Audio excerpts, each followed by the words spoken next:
In today's video, I'm going to teach you how to add a new page in Divi Builder. If you're building out a website and need to create a fresh page directly inside Divi, this process is quick and straightforward once you know where to look.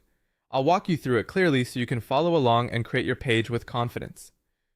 To begin, open Divi Builder.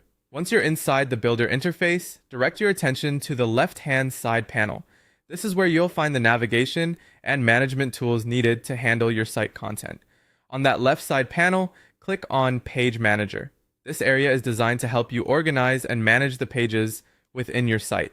And it's the place where you'll start creating a new one. If you're new to Divi, this is a useful section to become familiar with since it gives you a central place to work with existing and new pages. After opening Page Manager, click on Add New. This will open the form or setup area for creating a brand new page. At this point, you're essentially telling Divi that you want to add a new content item to your site. Next, type in your page name. Choose a clear, descriptive name that reflects the purpose of the page, since this can help keep your site organized and make it easier to identify later. For example, if you're creating a contact page, service page, or landing page, make sure the title matches that purpose. Once the page name is entered, select the post type.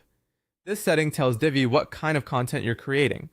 In this case, you'll want to choose the appropriate option based on your website structure.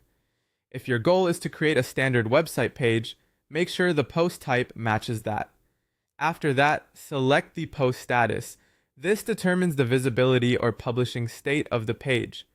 Depending on your workflow, you may want the page to be published right away or saved in another status for later editing.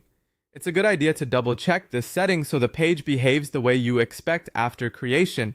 Finally, click on Add Page. Once you do that, Divi will create the new page using the information you entered. From there, you can move on to editing the page content, designing the layout, and customizing it however you need. And that's it. That's how to add a new page in Divi Builder. Once you've done it a couple of times, the process becomes very fast and easy to repeat whenever you need to expand your site.